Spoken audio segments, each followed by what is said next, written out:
नमस्कार, good evening, शुभ संध्या। आप सभी प्यारे बच्चों का तथा कंप्यूटर जो भी साथी हैं उनका एग्ज़ाम टाइम एकेडमी पर बहुत बहुत स्वागत है। एग्ज़ाम टाइम एकेडमी देखिए, मानव भूगोल की विश्लेषणात्मक व्याख्या प्रत्येक चैप्टर वाइज करना शुरू किया है। यह जो है महाराजा सुहेलदेव यूनिवर्सिटी के सेकेंड सेमेस्टर में रखा गया है मानव भूगोल, उसको ध्यान में रखकर किया गया है। लेकिन मानव भूगोल जहां जहां जिस जिस यूनिवर्सिटी में मानव भूगोल पाठ्यक्रम में है वो सभी के लिए महत्वपूर्ण है, ना कि केवल महाराजा सुहेलदेव।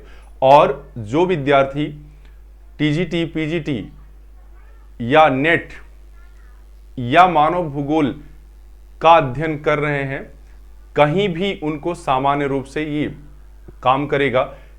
आपको बता दें कि पीजीटी में यहां से बहुत सारे क्वेश्चन पूछे जाते हैं, तो चाहे बीए के विद्यार्थी हों, चाहे एमए के विद्यार्थी हों या कंपटीशन के विद्यार्थी हों, इस वीडियो को जरूर देखें, क्योंकि उनके एग्जाम में यहां से 2 से 3 प्रश्न मिलने वाला है। ठीक है, और हर जगह से 2-4 प्रश्न जुटाते जुटाते आप अपने लक्ष्य के करीब आ जाएंगे। तो केवल ये लिखा जाता है, क्योंकि उनके पाठ्यक्रम में सीधा रखा गया है, ठीक, इसलिए लिख दिया गया है कि महाराजा सुहेलदेव यूनिवर्सिटी के सेकेंड सेमेस्टर में मानव भूगोल। लेकिन यह वीडियो सभी के लिए सामान्य रूप से क्या है, जो लोग भूगोल के विद्यार्थी हैं, इंपॉर्टेंट है। भूगोल से संबंधित जितने भी प्रश्न आते हैं उसमें ये अहम भूमिका निभाता है। देखिए, आज का टॉपिक ये था कि मानव भूगोल के विकास में विभिन्न देशों के जो भूगोलवेत्ता हैं उनका क्या योगदान है। ये मानव भूगोल का सेकेंड चैप्टर है, दूसरा चैप्टर का दूसरा भाग है, पार्ट 2। आज ये खत्म कर दिया जाएगा, मानव भूगोल के विकास में विभिन्न देशों के भूगोलवेत्ताओं का योगदान। तो मैंने एक चीज यहां लगा ली है कि अलग अलग कर दिया है। पीजीटी में भी यहां से पूछा जाता है, ये भूगोलवेत्ताओं के नाम दे दिए जाते हैं और पूछ दिया जाता है कि ये कहां के हैं। ठीक है, आप सब जान रहे होंगे, इस तरह के प्रश्न आते हैं मिलाने के लिए। तो यहीं से जान लीजिएगा कि जर्मन भूगोलवेत्ता का बहुत बड़ा योगदान है, जर्मन भूगोलवेत्ताओं का बहुत बड़ा योगदान है। ठीक है, इमैनुअल कांट जर्मनी के हैं, कार्ल रिटर जर्मनी के हैं, हमबोल्ट जर्मनी के हैं, फ्रोबेल जर्मनी के हैं, पेस्चल जर्मनी के हैं, रिश्तोफेन और रेटजल तो जानते ही हैं, मानव भूगोल के पिता हैं ये। इन्होंने एंथ्रोपोजाग्राफी लिखी। ठीक, इसके बाद मैं बात करूं फ्रांसीसी भूगोलवेत्ता। कौन? फ्रांसीसी भूगोलवेत्ता में तो विडाल्डिला ब्लास, जीन ब्रून्स, रेकलस, डिमांजिया और फेब्रे का नाम महत्वपूर्ण है। फेब्रे का नाम क्या है? महत्वपूर्ण है। और जान लीजिएगा, जैसे जर्मनी में निश्चयवाद चरम पर था, कांट जो है निश्चयवाद के जन्मदाता माने जाते हैं कि यानी प्रकृति ही सब कुछ है। लेकिन फ्रांसीसी भूगोलवेत्ताओं में फेब्रे ने संभववाद को जन्म दिया, यानी प्रकृति सब कुछ नहीं है, संभावनाएं भी सर्वत्र हैं। समझ में आई बात? क्योंकि मनुष्य यहां रहने के लिए प्रकृति को अपने अनुसार ढालने की बात की है। ठीक है, उसके बाद अमेरिकी भूगोलवेत्ता की बात आती है, कुमारी चर्चिल सैंपुल। आप जानते हैं ये कुमारी एलेन चर्चिल सैंपुल इनका नाम पूरी तरह से है। ये रेटजल की शिष्या रही हैं, ये भी प्रकृतिवाद का समर्थक रही हैं। हंटिंगटन आप जानते हैं, जलवायु में इनका बहुत बड़ा योगदान है, जलवायु भूगोल में। ईसा बोमेन, कार्ल शावर, ठीक है, सांस्कृतिक भूगोल में इनका बहुत बड़ा योगदान है। ग्रिफिथ टेलर ने जब देखा कि घमासान हो रहा है कि प्रकृति सर्वोपरि है कि मानव के क्रियाकलाप सर्वोपरि हैं, तो इन्होंने एक नई विचारधारा दी, नवनिश्चयवाद की। नवनिश्चयवाद, उन्होंने कहा कि ना तो प्रकृति सर्वोपरि है, ना तो मानव सर्वोपरि है, बल्कि एक बहुत जबरदस्त स्टेटमेंट इनका है कि मानव किसी चौराहे पर खड़ी उस ट्रैफिक पुलिस की भांति है जो आती हुई ट्रैफिक को कुछ समय तक रोक सकता है, लेकिन उसकी दिशा को बदल नहीं सकता। ठीक है, यानी नवनिश्चयवाद, प्रकृति की भी इंपॉर्टेंस है और मानव की भी, दोनों की शक्तियों को नकारा नहीं जा सकता। जहां कहीं प्रकृति हावी हो जाती है तो कहीं मानव के क्रियाकलाप। ठीक है, यही कारण है कि आज पृथ्वी पर तमाम तरह के मानवीय क्रियाकलाप तथा भूदृश्य दिखाई देते हैं।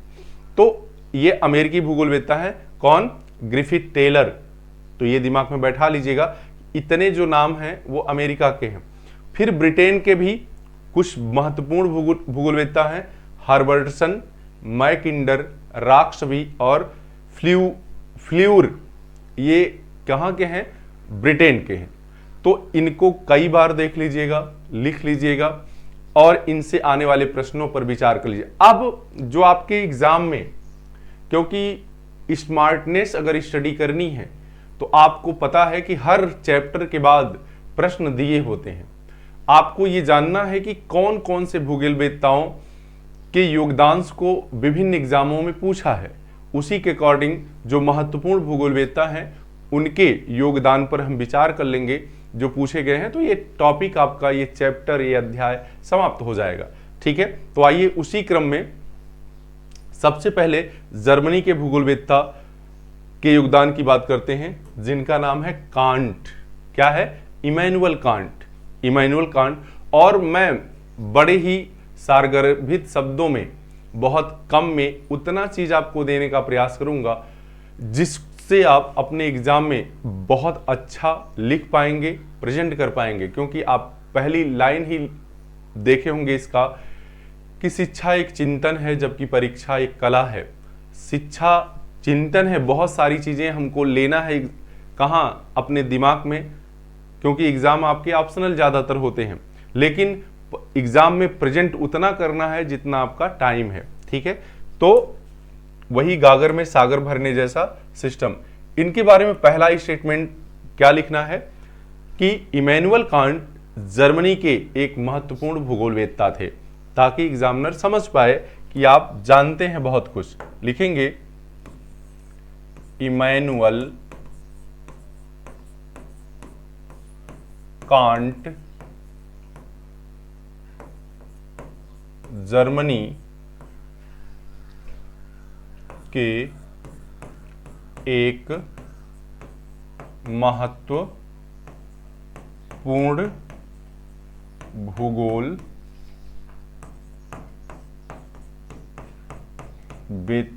थे।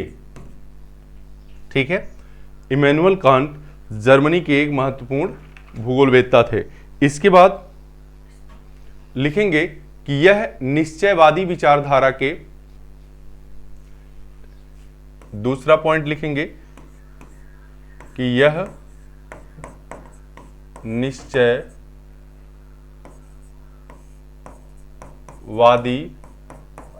विचारधारा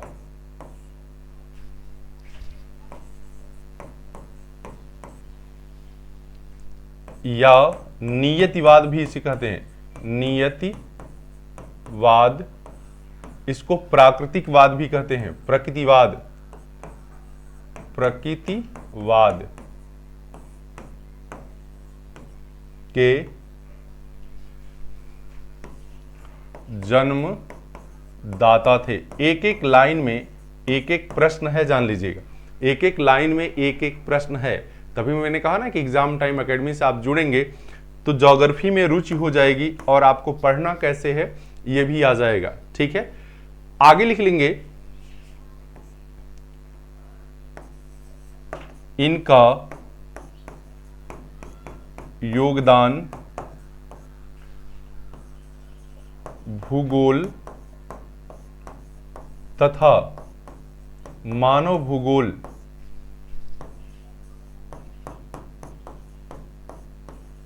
दोनों के लिए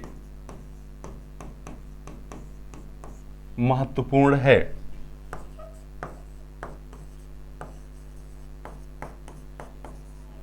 ठीक है, तो ये आप 3 line introduction to Immanuel Kant, Immanuel Kant का परिचय में आप डाल सकते हैं। ठीक है, इमैनुअल कांट का परिचय, ठीक, में डाल सकते हैं। और फिर दूसरा हेडिंग आप डाल सकते हैं कि इनका कहाँ भूगोल में योगदान। मैंने एक साथ ले लिया है, आप चाहें तो 4 लाइन में परिचय में लिख सकते हैं, उसके बाद योगदान वाली लाइन लिख सकते हैं। ठीक है ना जी। आगे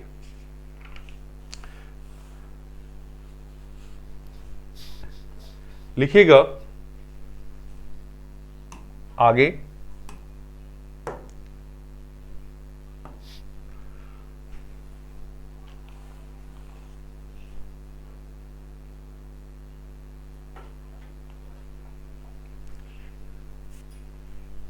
लिखेंगे कि कांट के अनुसार, कांट के अनुसार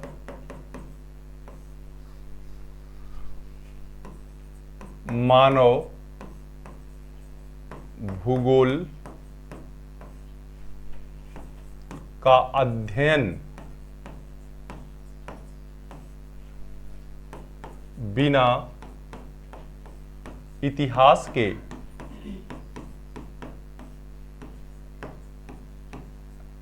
अध्ययन के अधूरा है।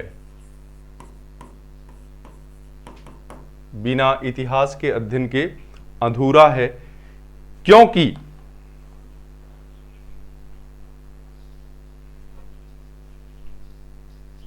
क्योंकि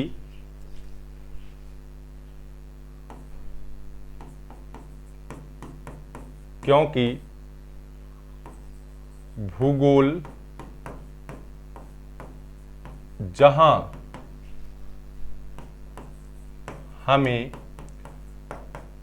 प्राकृतिक घटनाओं की जानकारी प्रदान करता है,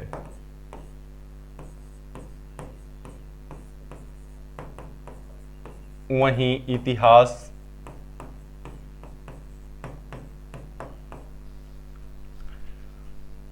इतिहास मानव विकास के अतीत का समय, मानव विकास के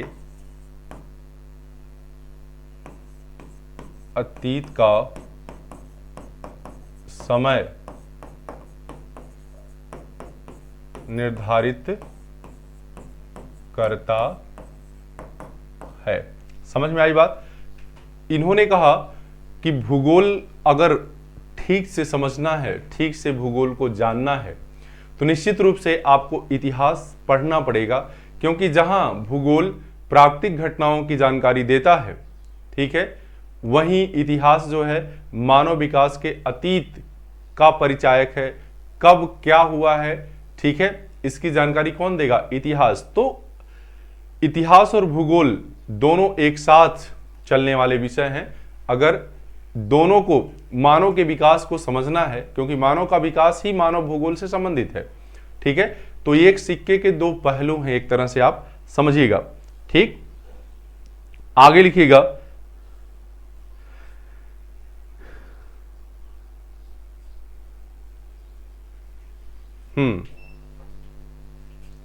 एक स्टेटमेंट इनकी बहुत प्यारी सी है, लिखिएगा, क्या भौतिक भूगोल प्रकृति का सारांश है?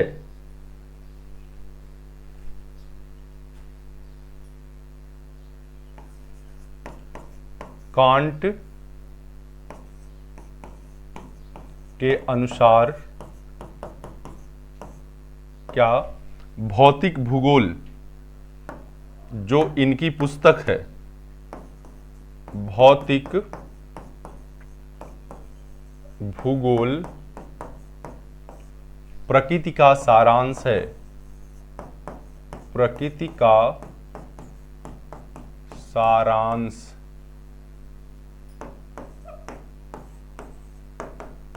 है।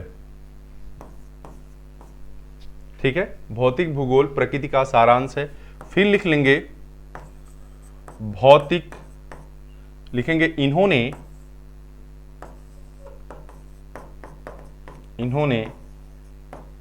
भौतिक भूगोल नामक पुस्तक में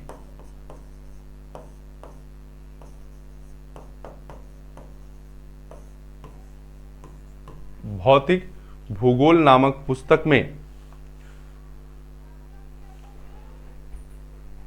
भूगोल को 6 भागों में बांटने का काम किया है। भूगोल को 6 भागों में बांटने का काम किया है। बांटने का काम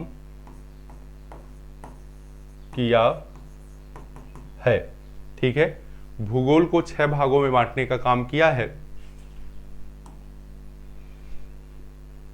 यह 6 भाग मानव भूगोल से संबंधित हैं। आप लिख लीजिएगा, आगे जोड़ लीजिएगा कि यह 6 भाग मानव भूगोल के विकास से संबंधित हैं।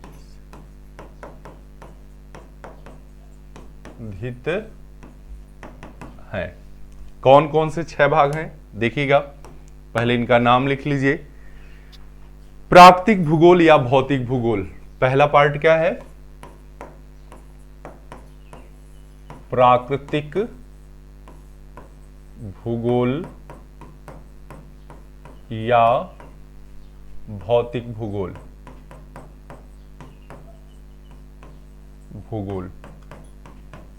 देखिए इसमें क्या होता है, इसमें प्रकृति में जो कुछ भी प्रत्यक्ष रूप से दिखाई दे रहा है, पर्वत, पठार, मैदान, समुद्र, सागर, ठीक है, उनका अध्ययन है। दूसरा लिख लीजिएगा क्या? गणितीय भूगोल। गणितीय भूगोल, गणितीय भूगोल, इसमें इन्होंने पृथ्वी के व्यास, त्रिज्या, अर्धव्यास, ठीक है, ये सब गतियां, विस्तार, आकार, इन सब की बात की है। समझ में आई बात? इसको नापने की बात की है, जिसको गणितीय भूगोल कहते हैं। तीसरे की अगर बात करूं मैं, तो तीसरा है नैतिक भूगोल। क्या है? नैतिक भूगोल। नैतिक भूगोल, नैतिक भूगोल क्या होता है? इसमें मनुष्य के रीति रिवाज, आचरण, ठीक है, व्यवहार की बात की गई है। ठीक है, मोरल ज्योग्राफी। ठीक, चौथा जो है वो है राजनीतिक भूगोल। राजनीतिक भूगोल, ठीक है। पांचवा देख लीजिएगा, पांचवें का नाम है व्यापारिक भूगोल। व्यापारिक भूगोल। और छठा और अंतिम क्या है? धार्मिक भूगोल। क्या है? धार्मिक भूगोल। अब यदि आपका प्रश्न लॉन्ग आंसर में है तो इसमें 2-2, 4-4 लाइन आप लिख सकते हैं।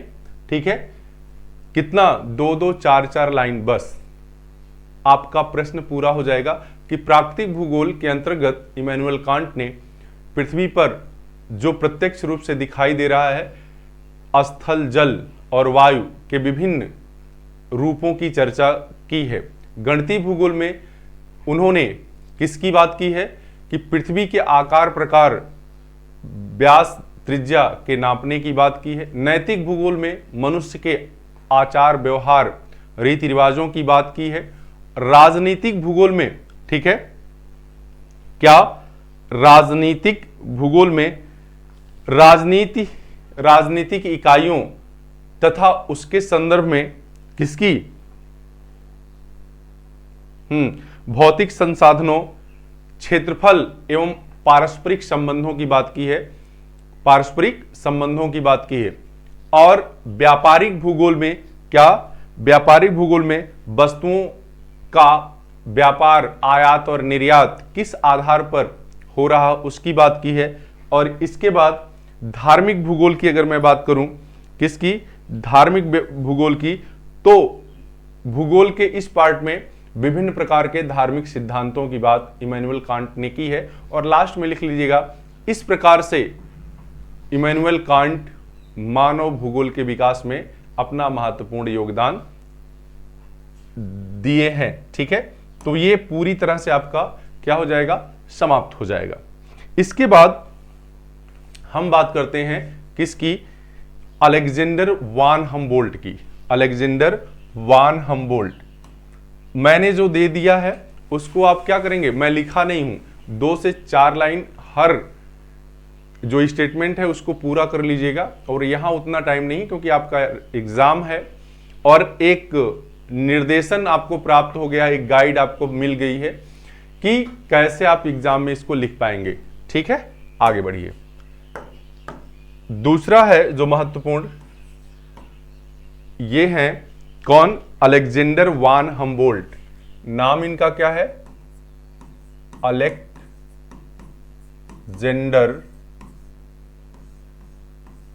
वान हम्बोल्ट।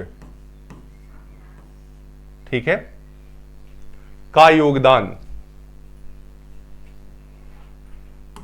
नीचे आप डाल देंगे,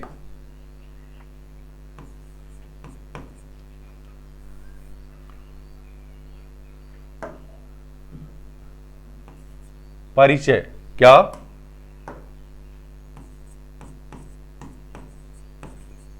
देखिए तरह तरह से मैं आपको आपके एग्जाम के लिए बता रहा हूं, क्योंकि कोई भी किसी भी भूगोलवेत्ता की जब आप बात करेंगे तो जाहिर सी बात है उनकी चर्चा भी करेंगे, उनका परिचय भी देंगे, तभी तो आपका ज्ञान माना जाएगा कि नहीं आप एक कॉम्पिटिटर छात्र आगे बनेंगे। यदि आपको केवल BA MA करके ऐसे बैठ जाना है तब तो कोई बात नहीं है। यदि आप करियर बनाना चाहते हैं, भूगोल की दुनिया में नाम अपना स्थापित करना चाहते हैं, तो ये सब आपको पढ़ना पड़ेगा और इनके नाम उसी तरह से याद रखने पड़ेंगे जैसे आपको अपने रिलेटिव के नाम याद हैं कि कौन मामा है, कौन मौसा है, कौन चाचा है। ठीक है, और उन्होंने हमारे लिए क्या किया है, इसी तरह से तमाम सारे भूगोलवेत्ताओं के नाम आपको याद रखने हैं कि ये भूगोलवेत्ता कहाँ के हैं और इन्होंने भूगोल में अपना क्या योगदान दिया है। ठीक है, अब इनके बारे में पहला स्टेटमेंट क्या लिखेंगे कि अलेक्जेंडर वान हम्बोल्ट, क्या लिखेंगे, अलेक्जेंडर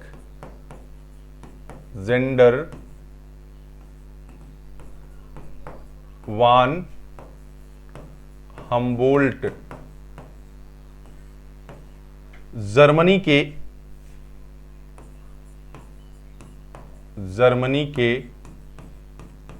एक विख्यात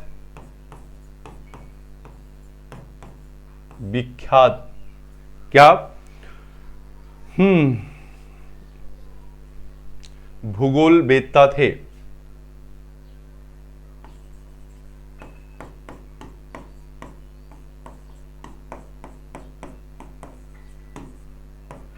ठीक है, पहला स्टेटमेंट हो गया। इसके बाद आप लिखेंगे कि इन्होंने भौतिक विज्ञान, रसायन विज्ञान, वनस्पति, ठीक है, लिखेंगे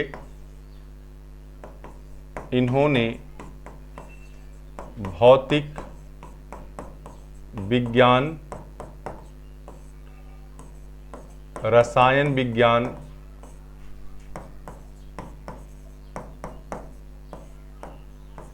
वनस्पति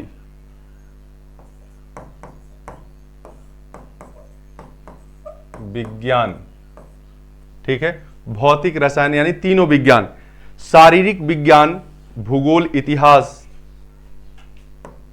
आगे है शारीरिक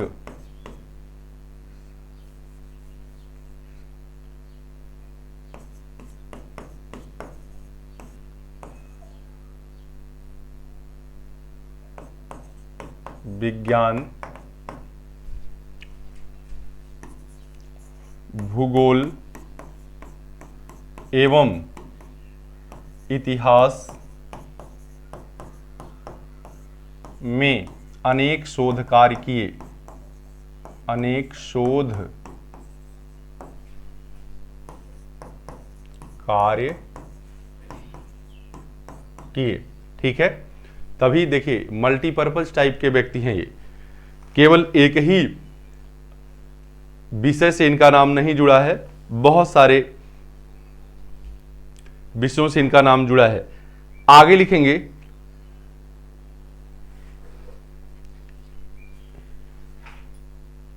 लिखेंगे यह लगभग 40 वैज्ञानिक ग्रंथों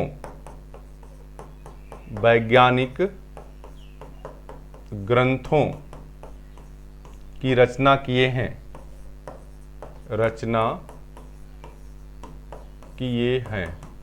कितनी? 40 वैज्ञानिक ग्रंथों की रचना की है, ठीक है, जिसमें से कॉस्मॉस उनका प्रसिद्ध ग्रंथ है। आगे लिखेंगे रचना किए हैं, जिसमें से कॉस्मॉस मतलब होता ब्रह्मांड, ठीक है, क्या? ब्रह्मांड, इनका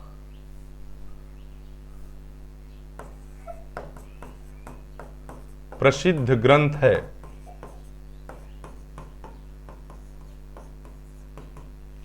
जो 6 भागों में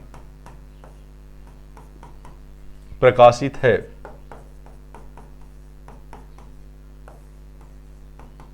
जो 6 भागों में प्रकाशित है। समझ में आई बात? आगे लिख लेंगे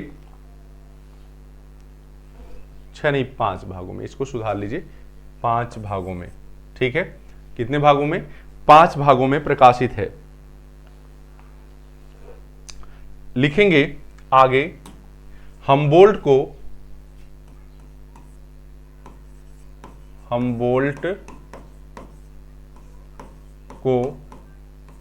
भूगोल के क्षेत्र में,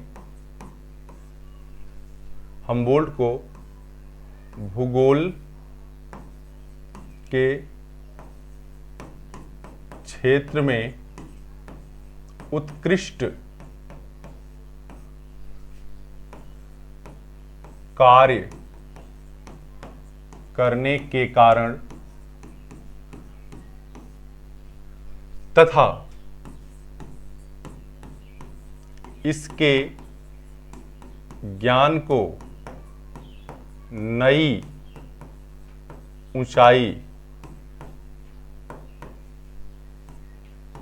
प्रदान करने के लिए आधुनिक भूगोल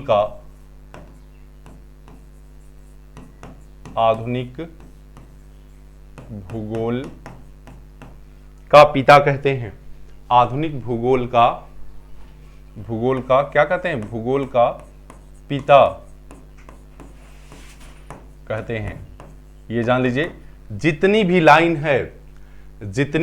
है वो बहुत ही महत्वपूर्ण है आपके एग्जाम के लिए। चाहे आप किसी भी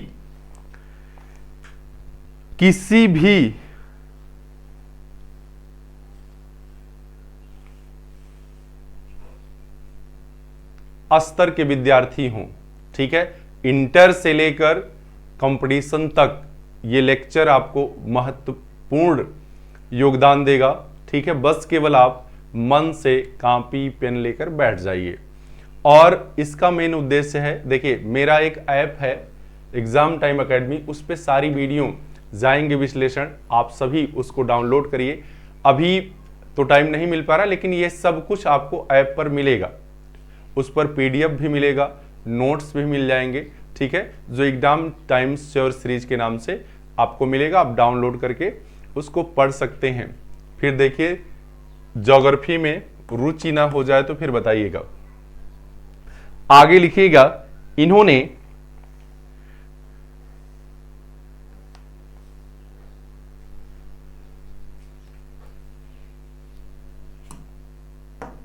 लिखेंगे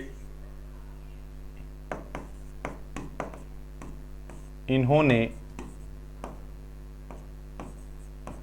मानव तथा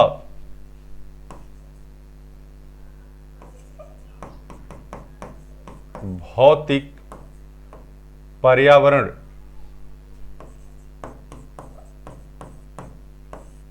के पारस्परिक संबंध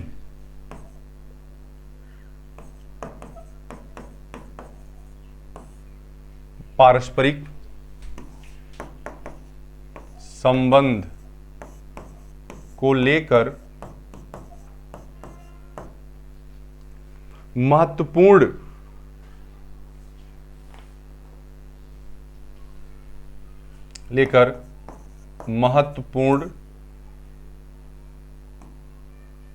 महत्वपूर्ण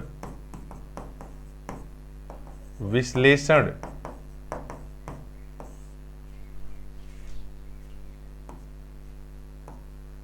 में पार्थिव एकता का निरूपण किया।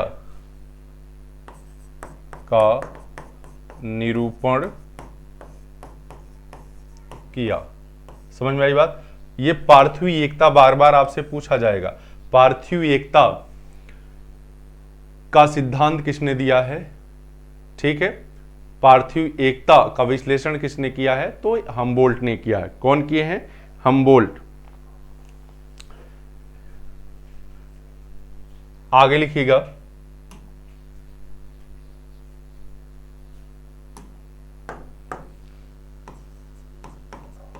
मानव भूगोल के विकास में हमबोल्ट का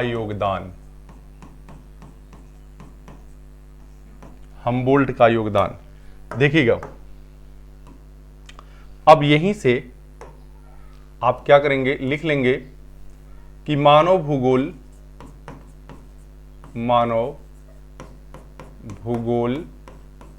के विकास में हमबोल्ट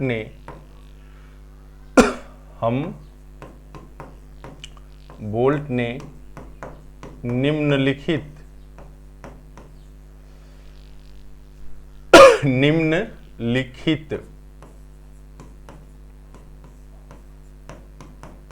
योगदान दिए हैं। मानव भूगोल के विकास में हमबोल्ट ने निम्नलिखित योगदान दिए। क्या?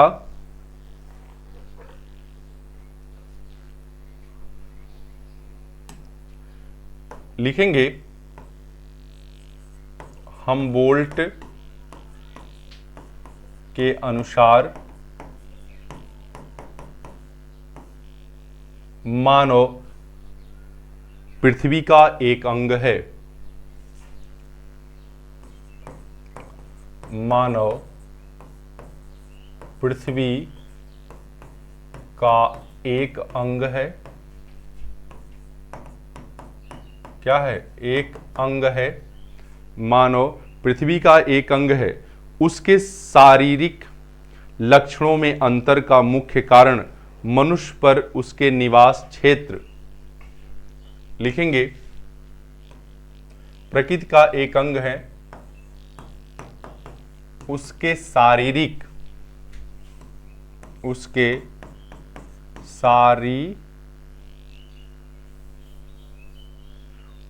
शारीरिक, ध्यान दीजिएगा, उसके शारीरिक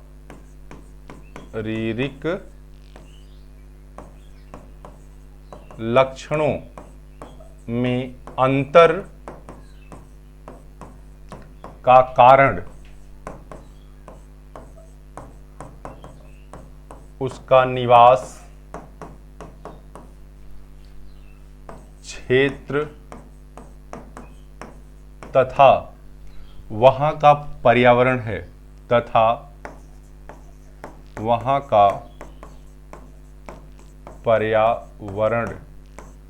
ये आप जानते हैं इसको आप ऐसे कह सकते हैं कि मानव प्रकृति का ही एक अंग है और विभिन्न प्रकार के मानव, छोटा, लंबा, मोटा, नाटा, ठीक है, आलसी, तत्पर, काला, गोरा, बाल, तमाम तरह के अलग अलग जो मानव हैं, ये उसके निवास क्षेत्र के कारण हैं। वो किस क्षेत्र में निवास कर रहा है और उसके वातावरण से, उसका वातावरण उसको कैसे प्रभावित कर रहा है। समझ में आई बात? यही कारण है कि आप देखेंगे कि भारत की अगर बात कर ली जाए तो दक्षिण भारत के लोग काले होते हैं और उत्तर भारत के लोग गोरे होते हैं और बीच वाले काले और गोरे दोनों होते हैं। ठीक है। नदियों के किनारे लोग बहुत तैराक किस्म के होते हैं और गर्म जलवायु के लोग आलसी होते हैं। ठीक है। ठंडी जलवायु के लोग बहुत तत्पर टाइप के लोग होते हैं। समझ में आ रही बात? तो ये सब किसका है? वातावरण का प्रभाव है। आगे देखिएगा, लिखेंगे हमबोल्ट प्रकृति की एकता पर विश्वास करते थे। हमबोल्ट प्रकृति की एकता में विश्वास करते थे।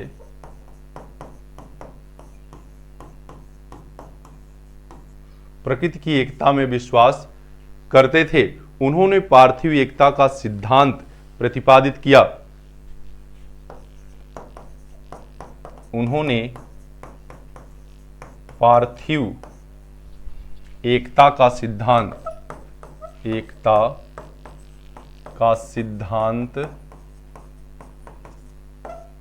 प्रतिपादित किया।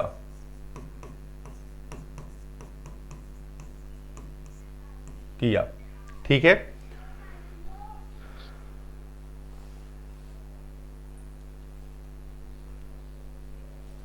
क्योंकि उनको प्रत्येक स्थान पर एक आत्मा और एक ही जीव के दर्शन हुए थे। यह भी आप लिख लेंगे।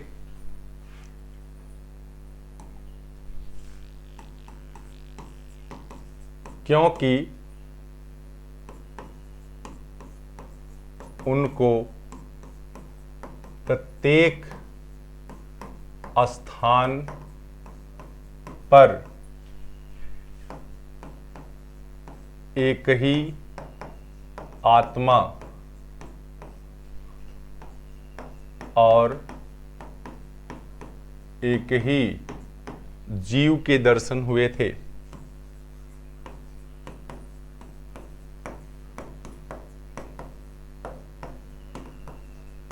देखिए, ये मैं एरो जो लगा देता हूं, आप अपने प्रश्न को लॉन्ग आंसर में लिखना तो पॉइंट वाइज भी लिख सकते हैं।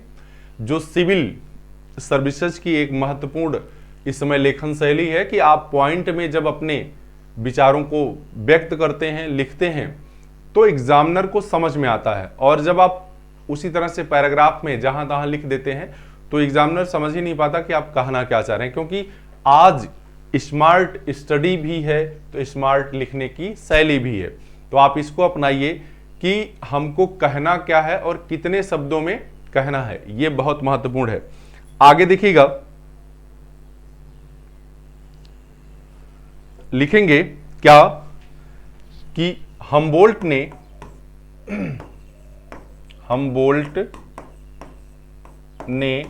अपनी प्रसिद्ध पुस्तक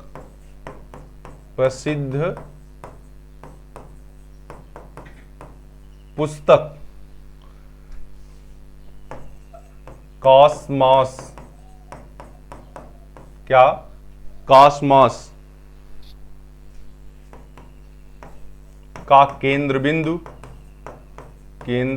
बिंदु मनुष्य को बनाया है। ठीक है। केंद्र बिंदु मनुष्य को बनाया है तथा मानव और प्रकृति के संबंधों की खोज, तथा मत लिखिएगा, जिसका उद्देश्य, ऐसे लिखिएगा, जिसका उद्देश्य मानव और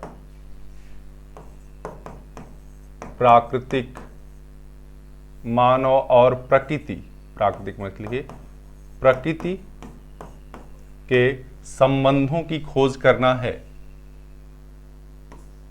के संबंधों की खोज करना है, खोज करना है। समझ में आई बात? देखिए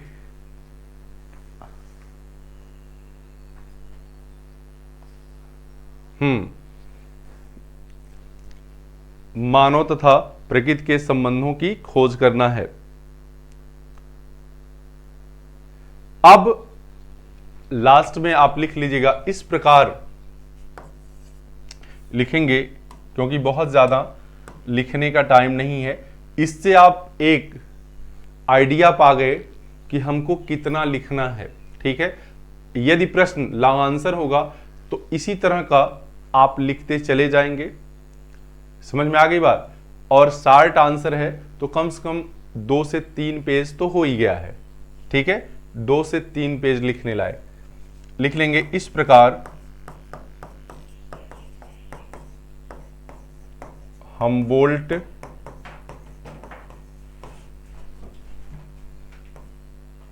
के योगदान को भुलाया नहीं जा सकता। ठीक है, क्योंकि हमबोल्ट ने मानव भूगोल, प्रकृति और मनुष्य के संबंधों पर विस्तृत अध्ययन किया, जिसका आज का मनुष्य फायदा उठा रहा है। ठीक है, इसके बाद रीटर की बात कर लेते हैं। किसकी? Carl Ritter. अच्छा चलिए, ये वीडियो यहीं समाप्त करते हैं। अभी आपको 3 कार्ल